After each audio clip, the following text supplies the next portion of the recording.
মার্কিন supreme court গত মাসে ট্রাম্পের যে পাল্টা শুল্ক বাতিল করেছেন, দেশটির আমদানিকারকদের সেই অর্থ ফেরত পাওয়ার সুযোগ তৈরি হয়েছে।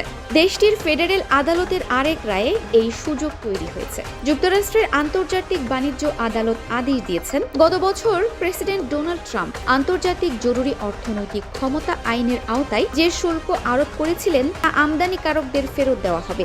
US customs and border protection বিভাগকে এই অর্থ ফেরতের দায়িত্ব দেওয়া হয়েছে। ফেডারেল আদালতের বিচারক রিচার্ড ইটন আদেশে বলেছেন, যেমন আমদানিকারকের পণ্যের উপর ওই আইনের আওতায় শুল্ক বসানো হয়েছিল, তারা সবাই সুপ্রিম কোর্টের রায়ের সুবিধা পাওয়ার অধিকারী। কিভাবে এবং কত দ্রুত এই অর্থ ফেরত দেওয়া হবে তা এখনও পুরোপুরি স্পষ্ট নয়। তা সত্ত্বেও বিশ্লেষকদের মতে আদালতের এই সিদ্ধান্ত ট্রাম্পের জন্য বড় ধাক্কা। তিনি ইতোমধ্যেই এই শুল্কের পরিবর্তে নতুন আমদানি কর আরোপের উদ্যোগ নিয়েছেন এবং শুল্ক ফেরতের সম্ভাবনা নিয়ে অসন্তোষ প্রকাশ করেছেন। প্রেসিডেন্ট ট্রাম্প নতুন হার নিয়ে ভিন্ন ভিন্ন মন্তব্য করার পরিপ্রেক্ষিতে এই সম্ভাবনার কথা জানানো হয়। সুপ্রিম কোর্ট যে আইনের আওতায় আরোপিত শুল্ক বাতিল করেছেন তার বিকল্প হিসেবেই নতুন শুল্ক আরোপের পরিকল্পনা করা হয়েছে। ট্রাম্প প্রশাসন ওই আইনের আওতায় যুক্তরাষ্ট্রে আমদানি করা অধিকাংশ পণ্যের উপর শুল্ক আরোপ করে আনুমানিক 130 বিলিয়ন বা 13,000 কোটি ডলার রাজস্ব আদায় করেছিল। হোয়াইট হাউস এ বিষয়ে তাৎক্ষণিক মন্তব্য করেনি, তবে বাতিল হওয়া শুল্ক পরিশোধ করা ব্যবসা প্রতিষ্ঠানগুলোর কাছ থেকে প্রশাসন ক্রমেই চাপের মুখে পড়ছে,